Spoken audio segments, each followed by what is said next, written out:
Older youth and young adults are sometimes considered the most skeptical when it comes to matters of faith. Today, that seems to be even more so the case. Pastor Jeremy Steele has spent most of his ministry working with people in this age group. So what is his answer to working with skeptics? It may surprise you. I'm a skeptic. I have had multiple times where I have been in a place where I'm like, I'm not 100% sure God exists. Right? I'm actually, I would say, let me rephrase that. I'm never 100% sure God exists. But there's been time where that's dropped a lot lower. And, you go through difficult times and seasons. And for me, I come back to the story of doubting Thomas over and over again. There's this, I think we miss that sometimes, that we kind of gloss over it. But Jesus appears to the disciples and Thomas is not in the room. Thomas has left. I believe, knowing as many skeptics as I have over my life, Thomas is loving those people that he spent those 3 years with and trying not to mess things up for them. But when he's not there, the disciples go to Thomas, right? And they say, "You will never believe what happened." And they tell him, and he's like, "You're right. I don't believe that." When he goes back, it says Jesus appeared to them, and there's this one little phrase, and Thomas was with them. He had come back to the group. And then it proceeds like almost word for word, exactly what Jesus had done already. Peace be with you, right? I believe it does. Jesus didn't have to do that twice. Why did Jesus come and say the same thing? Because he came back for Thomas. He came back for the skeptic.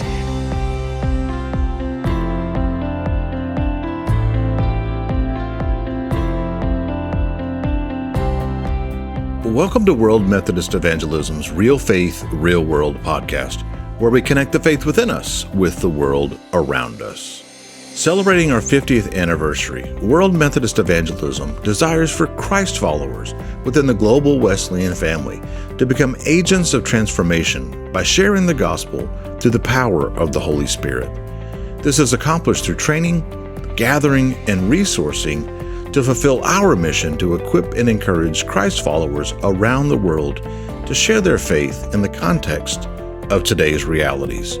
You can learn more by visiting our website, worldmethodist.org. My name is Rob Haynes of World Methodist Evangelism. Thank you for listening, and thank you to the folks at Christ Church Global in Memphis, Tennessee. It is through their support that this podcast is made possible. This is the third in a series on the generation of skeptics. Today we focus on youth and young adults. If you have not yet caught the episodes with Eric Huffman and Paulo Lopez, I'll encourage you to go back and grab those now. I also encourage you to make sure that you subscribe so that you don't miss any in this series or our future episodes. Jeremy Steele is a pastor and author, and it is his mission to reach this particular age group. In a time when the pandemic is throwing all kinds of new obstacles at us, when new technologies are coming at us at a frantic pace, what is the intersection of faith and doubt, and how do we move in it? We welcome to the Real Faith, Real World podcast a good friend and colleague of mine, Jeremy Steele. Welcome, Jeremy. Hey, nice to be here. It's been too long, my friend. Welcome. It has been way too long. But I keep up with you online, and I'm a huge fan of World Methodist Evangelism, constantly trying to get as many people aware of what you guys do. It's so vital, especially right now. Well, so thank you. Well, we really appreciate that. You've been an incredible support and a great resource for world evangelism for a number of years now, but help our listeners get to know Jeremy Steele. Tell us about yourself. Well, I'm serving in a church in Silicon Valley, and it is in one way kind of exactly what you might think it is, in that I tell people I feel like I'm in the world capital, innovation capital, right? Everybody here is innovators, right? There's a ton of people that are constantly thinking out of the box, pushing the envelope, and it's really cool to be in a place that is like that. It is not a particularly spiritual place in a sort of traditional church side. We are our church is very much of the area, though.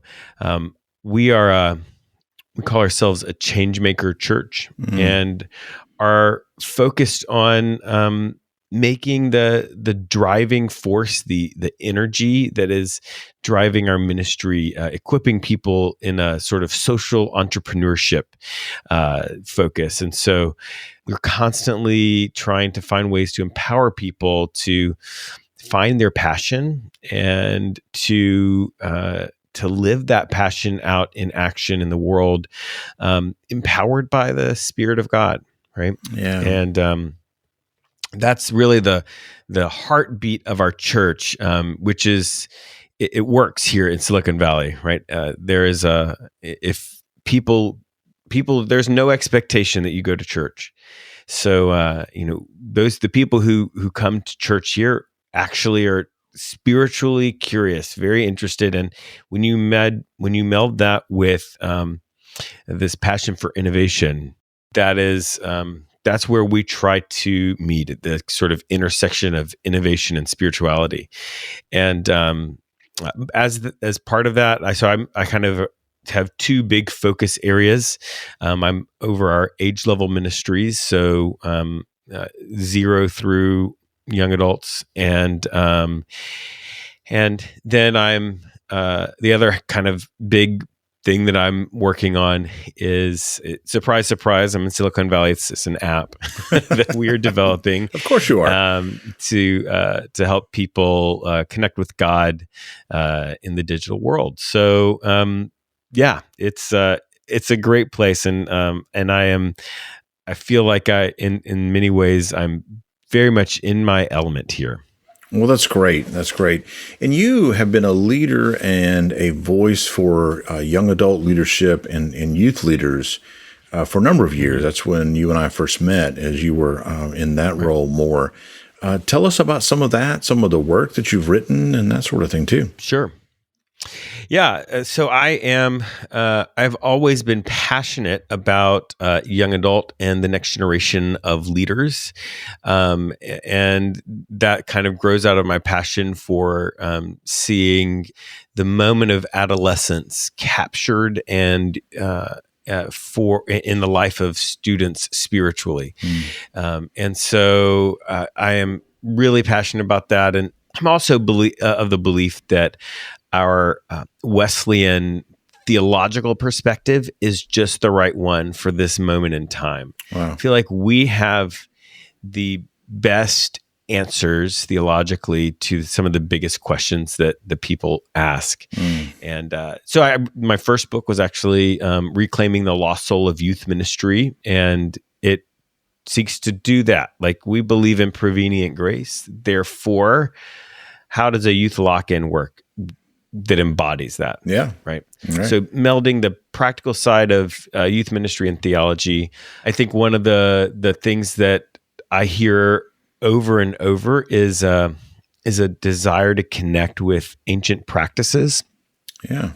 So another book that I wrote is called The Book of Everyday Prayer, and it's a book of hours, right? And so that classical praying the hours that happens in monasteries, it's got occasional prayers, everything from a prayer for homework to when you've lost somebody that you love, and then it ends with ancient mystical prayer practices. So, that's a little bit about my work there. I continue to write and work in that area as well.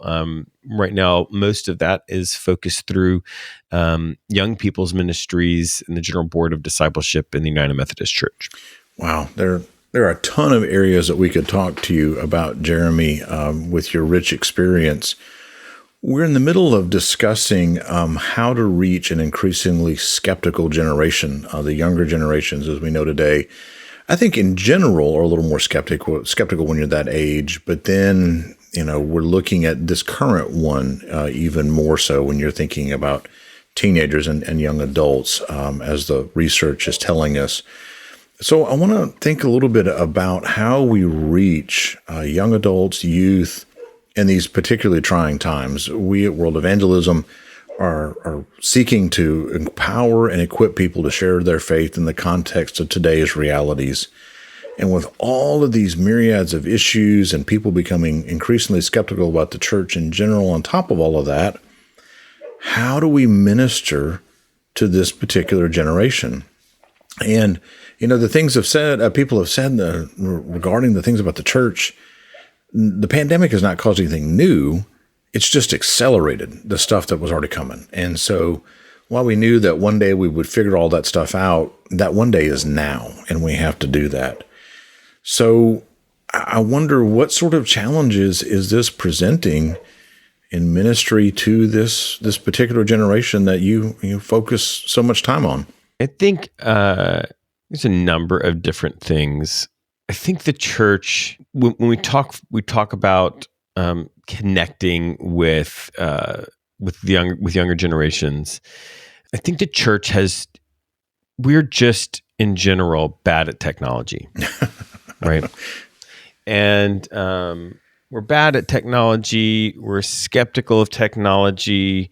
Some of us fall into the pit of thinking that technology is somehow inherently evil or some version of temptation, and which is nothing new, right? When gospel preachers hit the airwaves using radio for the first time, there was outcry. Yeah. That they were using this horrible medium. And that is something that it's a mistake that we keep making. We also, though, when we do use technology, the other mistake that we keep making is we end up, for a long time, sometimes permanently, sometimes we completely miss it, but we end up using it the way that we used whatever was previous. So a perfect example is I feel like it's the exception is to find a church that doesn't have a screen in it. Yeah. But most of those screens are used in the same way we use paper. Yeah. Right. They have words on them. Sometimes if the youth pastors let go, there's crazy backgrounds behind words, but words are the focus of it. When you say let go, you mean you give full rein to the youth pastor to do what's in there. Okay. The youth pastor is the guy running the lyrics slides or whatever. But I mean, there's so much more that can be done with that medium, and I think so. The reason I kind of start there is I think the way that church has made the transition in this time has been, for a lot of people, putting a camera, an iPhone or something somewhere in the sanctuary and continuing to do the same kind of worship, and expecting that to be the way that we connect with people online. And for an older generation, that kind of works, right? There's a comfort to that. But I've had a couple of conversations with people over this pandemic season who have said, we went online and none of our young adults came in, but that's like what they normally do. They're online. They spend time there, but they find no comfort in seeing somebody in a stole talking for 30 minutes from a distance. Like they're in no way interested in that. I mean, there's a couple of very strange birds in every group, but by and large, young adults are not interested in that. And so, the content they're interested in, you can find it on TikTok.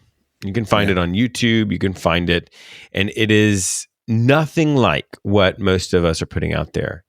And then the other piece, technology-wise, is that they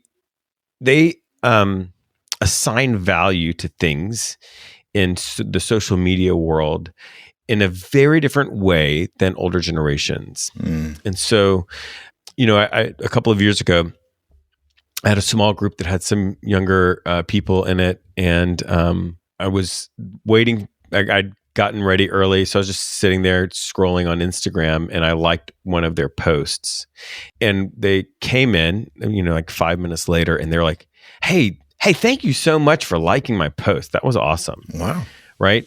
I tapped a heart-shaped icon. Yeah. But the liking, unliking, following, unfollowing, all of that has a much higher value in the world of a lot of young adults. And really, wherever you find any particular young adult online in social media world, they are likely assigning a lot more value to what is happening there than you are, unless you are, of course, a young adult. But if you are not a millennial or Gen Z, if you're Gen X or above, most of the time you don't think twice about what you're liking and not liking, or muting somebody or unfollowing. The world of the young adults is assigned a much more value, which is also, I think, an opportunity for us when we recognize that, right? Yeah, which I want to talk about those opportunities. But one thing I want to go back to just a minute ago, you talked about the church resisting technology. And when I talk about to groups about technology or in evangelism or churches, I like to use a quote that someone was talking about technology and the resistance to technology amongst the church. And that was, this new technology tempts people to thoughts of carnal desire and not to express sorrow to God for their sins. And I asked them where they think that came from. And it was from a Dutch minister named J.J. Clackman in 1641, talking about the organ that they were putting in churches in Europe. Right. It tempts people not to express sorrow to God for their sins and to carnal desires. And so I think for 400 years, we've resisted the opportunity that the technology was around us.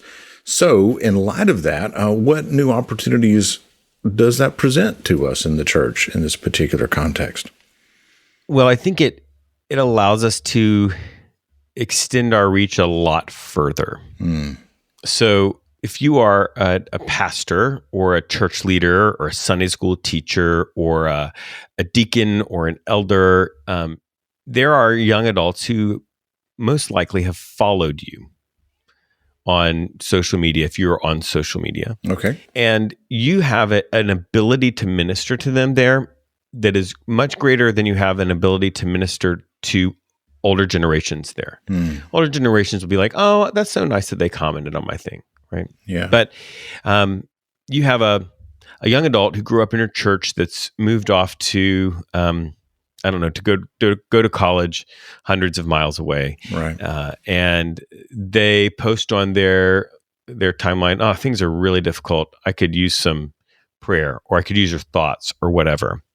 If you get on there in a comment and write a short prayer, you have this just incredible impact. I mean, not only does it impact that student, that college student, but it also impacts all of their young adult friends who are reading this post. Now, I'm in no way going to say that those young adults who happen to see your prayer are going to become regular givers and attenders to your online worship service with the camera in the back of the room. That's not happening. But when we talk about kingdom impact, I mean, that's a huge thing. And you're talking all over the world, all over the country, all over everywhere, with something that could seem pretty small to you, but has an outsized impact there. So I think that's an important opportunity, being able to be the presence of Jesus in the world online is really powerful. And it's funny to think about incarnational ministry in a digital form, because there's no carne, right? There's no body. There's no flesh involved in that. Right. But we get to embody Jesus in ones and zeros, and that's way bigger than you would ever have. That when you just think about people, prior to social media, that college student goes away, comes back, they might show up once or twice a year, right? After they leave and go to school, when they come to visit their family. That's all the impact you'll ever have. But it's, we have this incredible tool at our disposal. I think the other big opportunity is to demonstrate difference. I will tell you that when you look at all the demographic studies from Pew and Barna and all of those places that everybody likes to look, Gallup, the big research groups, yeah, all of these big research groups, and most likely, anecdotally, if you got enough young adults in a room, to be honest with you, they are looking, like, when you talk about the fact that Jesus loves everybody, that in fact, not only does God love everybody, but God blesses everybody, right? God causes the rain to fall on the righteous and the unrighteous because we are all part of God's creation and God loves us. That is a thing that they are not sure the church believes because of its actions, because of the famous pastors that news likes to show, right? And when we embody that kind of value online, we have this powerful impact to potential impact for to show that there's another option. I made a post on Instagram a couple of weeks ago and about how God loves everybody, and it was small. I'm on the cusp between millennial and Gen X, so I kind of thought it was important, but it wasn't the biggest thing in the world. And I had young adults come out of the woodwork, direct messaging me, saying, thank you for this. Some of them commenting in the thing below. And, like, this is me, like, this is what I believe, but I can't find a church, right? Or whatever. I don't, whatever. So we have this really incredible opportunity to be a difference in the world. I think that's great. And I want to talk a little bit about the medium for that communication that you've been talking about. And you've pointed out that it's hard to engage people when you've got a single camera in the back of the room and the audio is sub quality and all that sort of thing. However, a lot of the people who would want to reach the group that we're talking about may be the parents of teenagers and young adults, or they could be pastors who really have a heart for that, or maybe they're coaching in youth sports and want to make a difference in their community, but really don't have any idea the difference between a TikTok and a Snapchat and a blah blah blah app. So help them work around a little bit on how to try to be authentic and not really know how to walk and talk in this space a little bit. Yeah. I say there is no young adult who is expecting you to be a social media maven, right? Right. When you are 55 years old and coaching soccer, like, they're not expecting that of you. So, like, first thing to know, they're not expecting that of you. The other piece is, I think, as much as possible, it's helpful to take things offline because there is an unhealthy aspect to the life experience of people who live too much online, where they are missing a whole lot of cues that you get when you're in person, or even when you are just when you are able to even have a back and forth on a phone call, right? Right. Yeah. So I think that's important, but I think the biggest thing is being authentic. So I am a skeptic. When you were talking about that at the top of the show, I'm a skeptic. There have been many times, I would say, that's one of the things that I love about John Wesley is his open questioning and struggling with, like, whether or not he was, going to end up in heaven. Right. Yeah, that was a big thing for him early on, especially. and even his last big doubt was very close to the end of his life. Yeah, sure. And so I've had multiple times where I have been in a place where I'm like, I'm not 100% sure God exists, right? I'm actually, I would say, let me rephrase that. I'm never 100% sure God exists. But there's been time where that's dropped pretty, that percentage has dropped a lot lower. And, you go through difficult times and seasons. And for me, I come back to the story of doubting Thomas over and over again. There's this, I think we miss that sometimes, that we kind of gloss over it, but Jesus appears to the disciples and Thomas is not in the room. Right. And my experience is a lot of people who grew up as people of faith that for whatever reason are not in that place anymore. They don't want to hurt people's faith who do believe. And so their general response is to pull back, to not engage. And they're like, I don't believe this, but you're welcome to, and I don't want to be there because I'll say things that'll make you feel weird about your faith.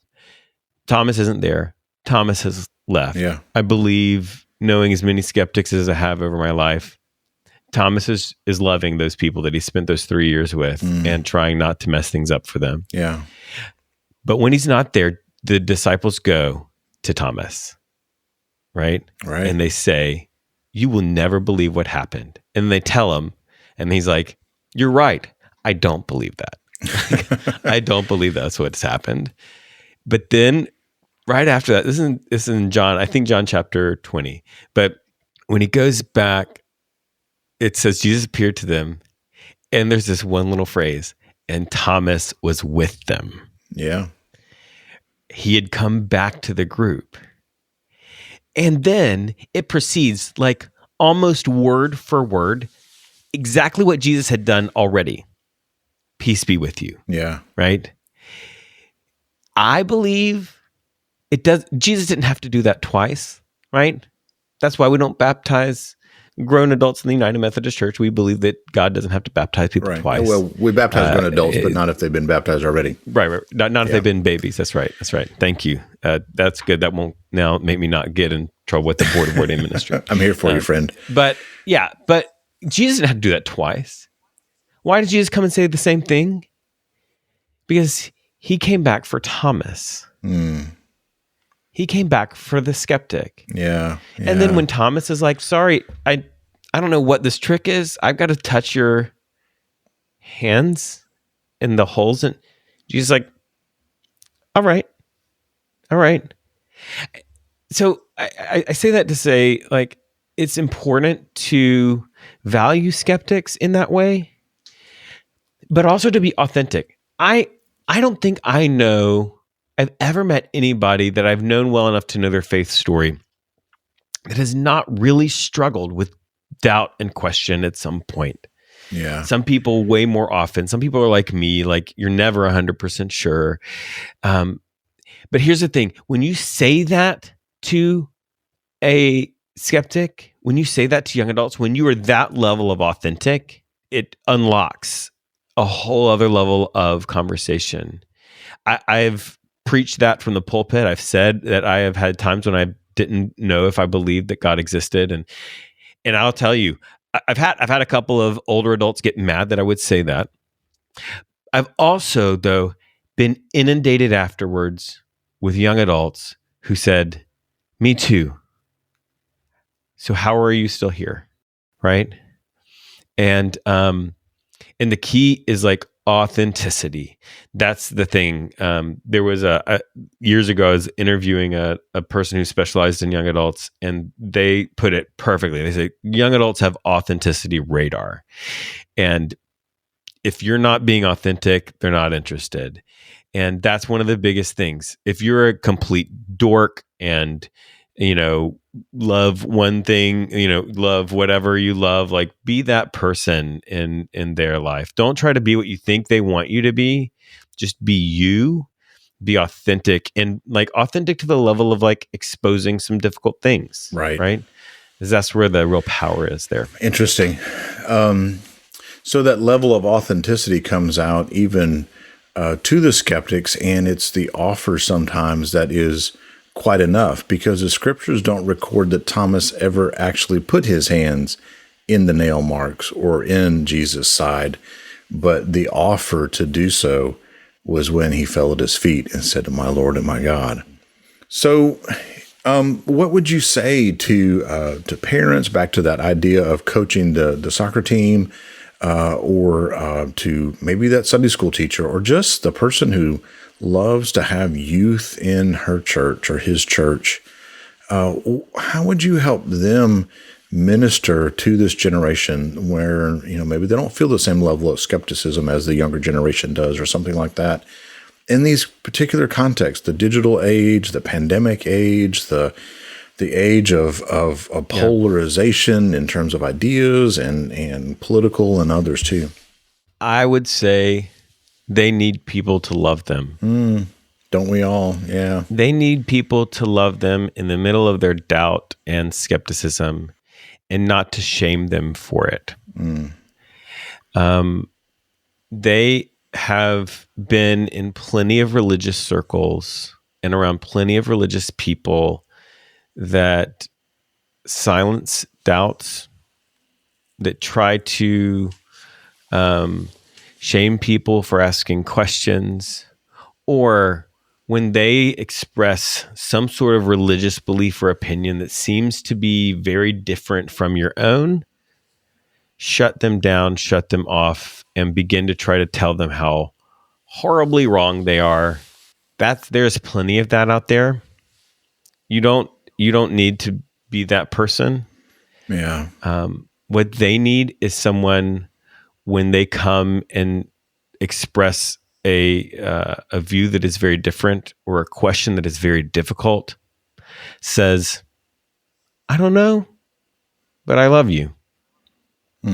I if you need help getting an answer, maybe I can help connect you with a minister or a person that might be able to help you with that. But whatever, wherever you are, I love you, and I'm just glad that you're here and you're having this conversation with me."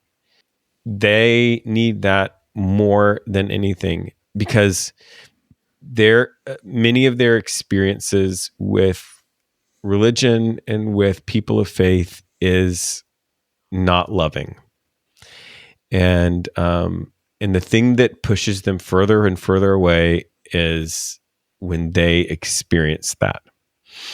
And when they don't, when they experience somebody that is offering them the love of Jesus, the authentic love of Jesus, they will lean into that.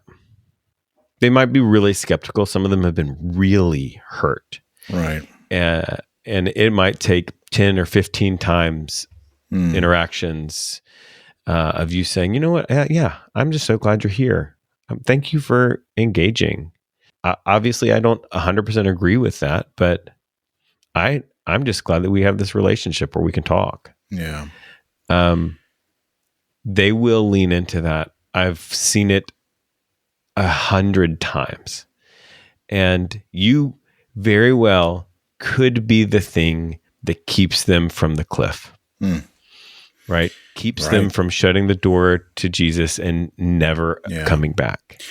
So, following up with that, give me some very real practical steps that someone could follow. Again, not real digital savvy, don't want to, not real tied up in all the apps, not want to be real trendy, just don't know how to, but just really care about this generation, and that helping people know that God loves them, just like you said, whether they be, again, a parent or a guardian or someone who is interested in youth and young adults. Give us some very practical steps in the age of the pandemic, as we're recording this in the early parts of February 21, when I can't go out and, hang out in the park or the coffee shops or whatever.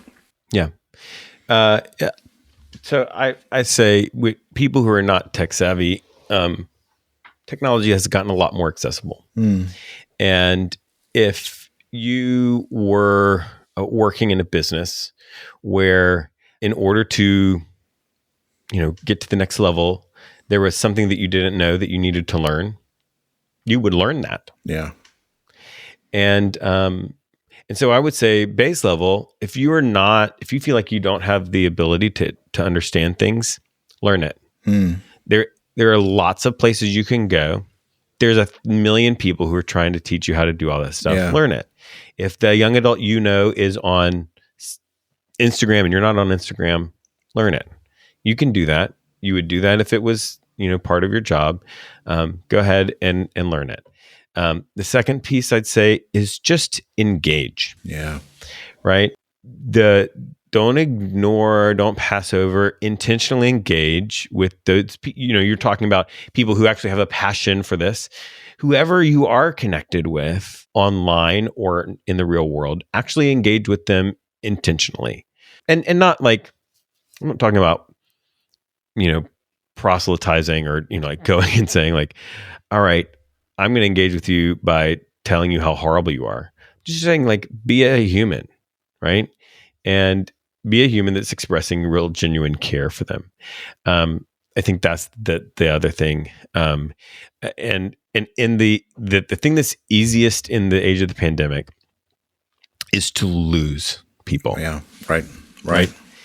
There are a ton of people that were in your casual circle that you cared about, but that you never see because you don't go outside and connect with people as much. We are so much more isolated. So the other thing that I'd say really practically is to just sit down for a minute and make yourself a list of those young adults and say, these are the people that I used to really be concerned about. Who have I connected with in this last, month? And start to do the research, find them online, figure out, they're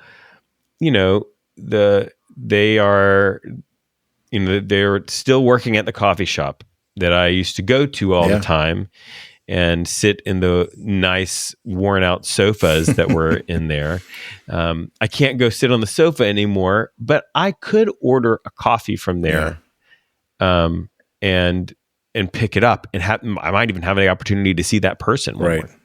Just say, hey, so glad to see you. Yeah. Yeah. I think just be intentional about your engagement because it's really easy to lose people. That's great. Well, Jeremy, I think that's a great place to leave it and really helpful. And I know that there's so much more that we could talk about. So I wonder if we could have you back again on Real Faith, Real World to talk about Absolutely. I would all love of your to. different things. Before I let you go, one of the things that we like to do on the podcast is find out what our guests have found. This segment's called What I Found, and this can be a blog, a podcast, a book, an album, something that you found that just really cool or whimsical or helped you grow or whatever. So, Jeremy Steele, what have you found?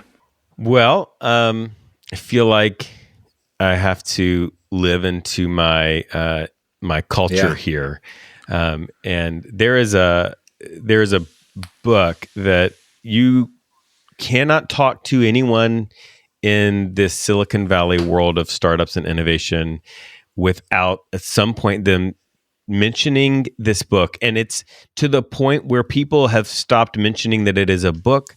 They just use it as a noun, right? And so this is the book. It's called The Lean Startup. The Lean Startup, okay. And The Lean Startup. And I will tell you that if every church actually followed this book, I am convinced that everything would go so much better in the church world, because it's basically doing startups with little or no money, that kind of stuff. The app that I'm doing is operating as a lean startup within our church. Yeah. And the principles of this book are fantastic. They are brilliant. And I feel like I wish whatever church leader they've already read 100 different leadership books by Christian authors. That's great. It's fine.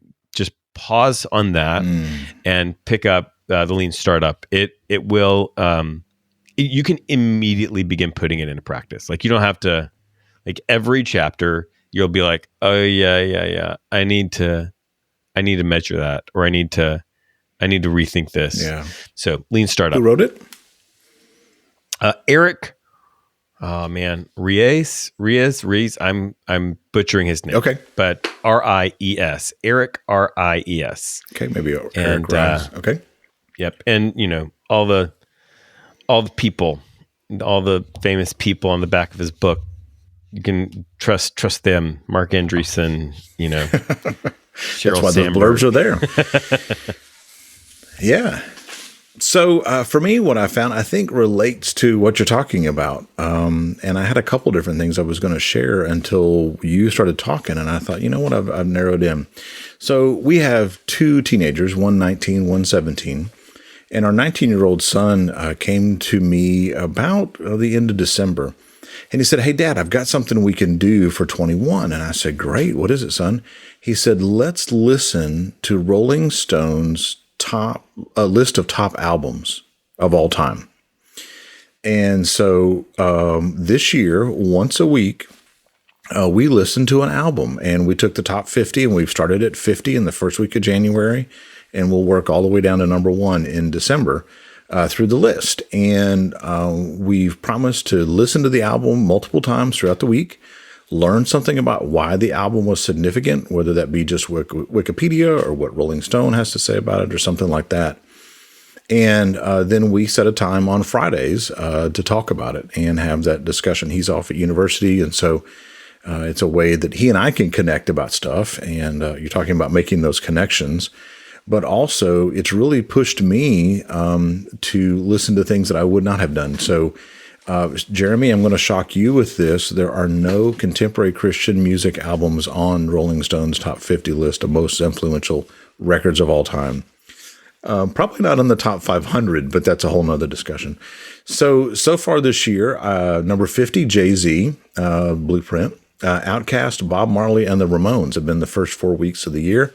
Now here in week 5, you're headed into Graceland. Graceland, number 5. That's right, and so it has pushed me, and it's really educated me in a lot of ways. Because I have to tell you, not a lot of Jay-Z music has gone into my life before this, but I'm really glad to know that, and I'm really glad to have something else that the two of us can talk about and talk about further as well.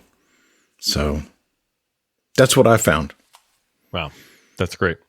Jeremy, if people wanted to get a hold of you, to reach out to you, to ask you more questions or learn from you further, how could they do that? Well, my personal email is unpretending@gmail.com.